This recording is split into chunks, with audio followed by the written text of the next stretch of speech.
કુલ 3 ગામો સુંદરી ભવાની, કોઈબા અને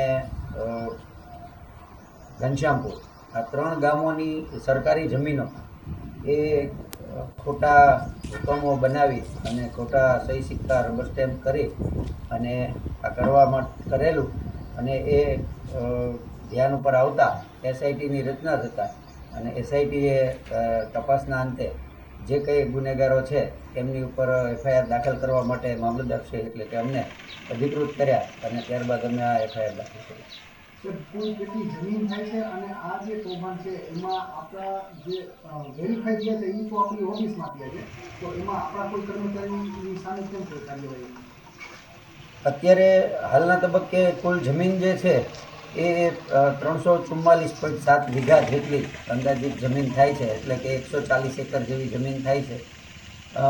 હાલના તબક્કે પ્રાઇમા ફેસી જેના નામે જમીનો ચડેલી છે અને જેણે આ કામ કર્યું છે એમને આરોપી બનાવ્યા છે, પણ તપાસના અંતે જે કોઈ નીકળશે એ તમામ આમાં આરોપી બનવાના છે. અમારી એફઆઈઆરમાં પણ એ ઉલ્લેખ કરવામાં આવેલો છે. ખાસ કરીને જે આમાં નિવેદનો લેવાના 3-4 વર્ષથી આની તપાસ ચાલુ હતી, એમાં આપણા કોઈ કર્મચારીના કોઈ સિંગલ નિવેદન લેવાના છે ખરા? ના, એવું મારા કોઈ ધ્યાન ઉપર નથી. એસઆઈટી દરમિયાન કદાચ કોઈના લેવાયા હોય તો ખબર નથી, પણ મારા ધ્યાન ઉપર નથી કે કોઈ કર્મચારી કે અધિકારીના આવા નિવેદન લેવાયા હોય, પણ કદાચ એસઆઈટી દરમિયાન લેવાયા હોય તો એ મારા ધ્યાન ઉપર નથી. સાહેબ, આજે આખું સમગ્ર જમીન કૌભાંડ છે, કઈ રીતે આચરવામાં આવ્યું હતું, શું થયું હતું, અને આ જે જમીન છે એ કેટલાની થાય છે રકમની કિંમત? કૌભાંડ એ રીતે ધ્યાન ઉપર આવ્યું છે કે ખોટા હુકમો કર્યા છે અને એ હુકમો કર્યા છે, રબર સ્ટેમ્પ બનાવ્યા છે ઓફિસના કચેરીના નામના અને ખોટી સહીઓ કરી છે. એ ટાઈપના હુકમો કરવામાં આવેલા અને એની નોંધ પડવામાં આવી અને એમના પોતાના ખાતે જમીન કરવામાં આવી. પણ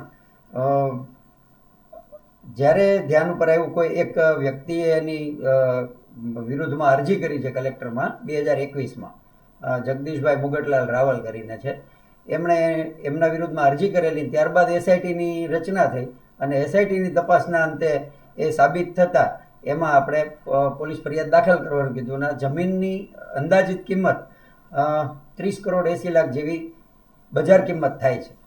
સાહેબ, આ જે આરોપીઓ છે અત્યારે એ કોઈ લોહીના સંબંધમાં થાય છે કે કઈ રીતે આ ભેગા થયા? એ બહુ મને પણ આઈડિયા નથી કે લોહીના સંબંધ ધરાવે છે કે કેમ.